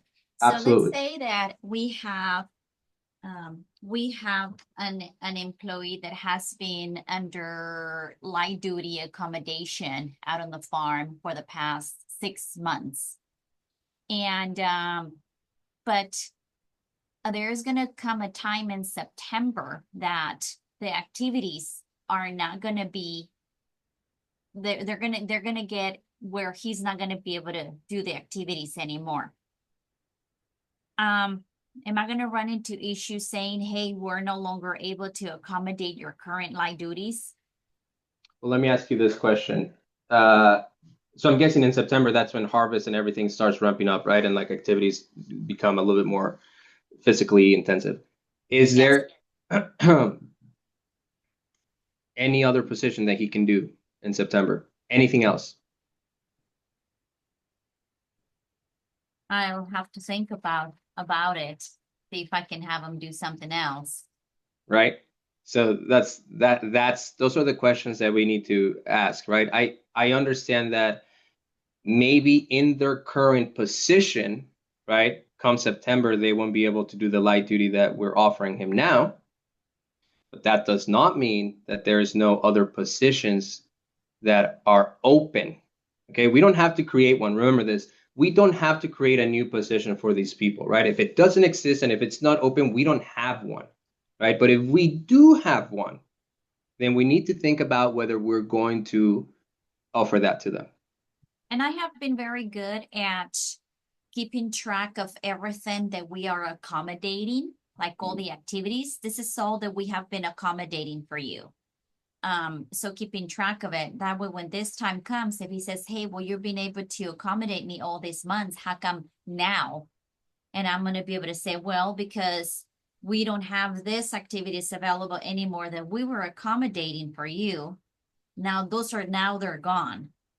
Right, right. But again, remember, there may be another position, right? So you got to think about other positions you currently have and be like, okay, is there anything he can do there, right? And the answer could very well be no, right? And if the answer is no to other positions, and the answer is I can now not accommodate you or light duty because we're a harvest, then that's when we have a conversation with him and say, we don't have anything right now, right? If your restrictions change, let me know, but I can't accommodate you right now. So we can't, right? Now, remember that before we even get there, come September, the very first question should be, have your restrictions changed?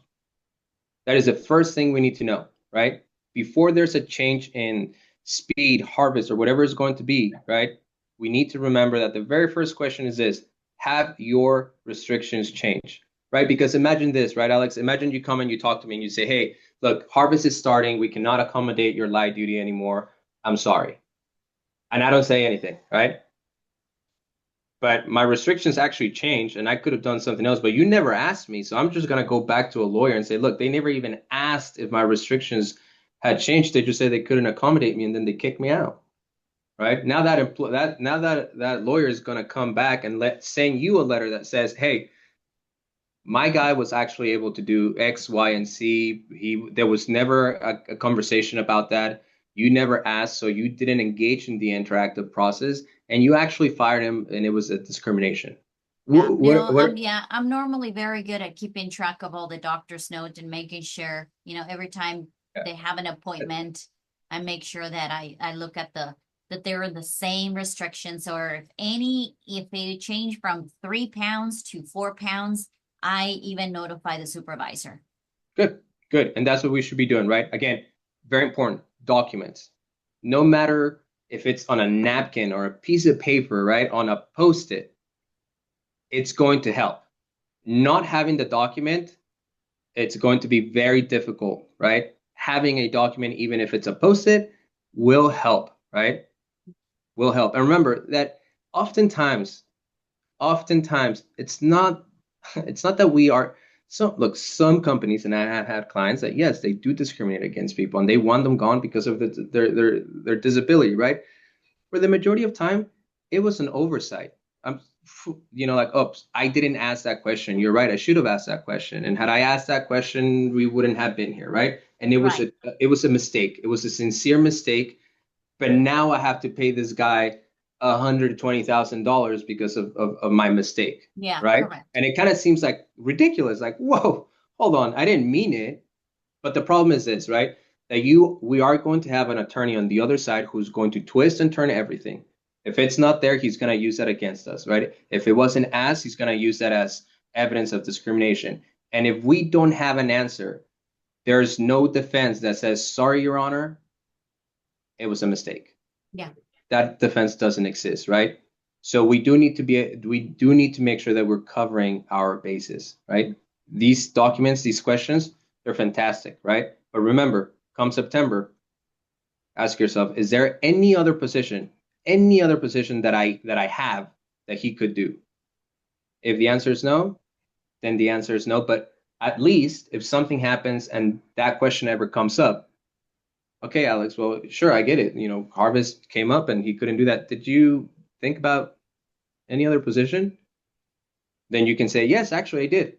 I did think about it. And I thought about this position, this position, this position, this position. They weren't open. I had full staff and I just didn't have anything else. Right. Okay. And then we're going to be on the clear. Thank you. So I have 2 more minutes before I have to jump in. I'll answer this next one. If there would be a position available in September for that individual, but at a lower pay, would that be an issue? Yes. Yes, it would be, right? It would be a change. Remember that discrimination and harassment, you do not need to terminate somebody. You do not need to fire someone for it to be, for them to have a cause of action, right? Under the law, under FIHA doesn't say termination. FIHA says a material change in employment, right? A material change in employment includes a change in pay to a lower rate. So yes, that would be an issue. Thank you guys again. Look, thank you for being here and asking your questions. I hope that I was able to answer them. Athena will send you my information if you have any other questions, right? Again, like I said, we send out I send out a monthly blast or blog communicating the new changes in the law that are, that would pertain to our clients and our potential clients. So if you want to be part of that, you can shoot me an email once you have my email and I will add you to it.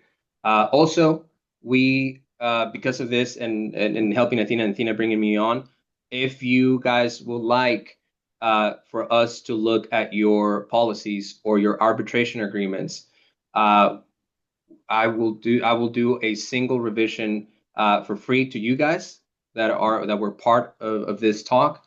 So again, just send me an email, tell me, hey Emilio, I was part of the talk, right? I heard you and Athena was there. I would like just a quick overview of our policies and arbitration agreements, and I'm more than happy to do that and let you know if they are compliant. Okay, so thank you very much. Thank you so much, Emilio. Appreciate you as always, your support, your knowledge, and just extending that offer to our group. So everyone, I'll be sure to follow up with Emilio's information. Again, any additional questions, either reach out to us, connect yourselves directly with Emilio, and then we will see you the same time next week. So I hope you all enjoy the rest of your day and have a lovely weekend. Thank you, Thank guys. you all. Bye-bye.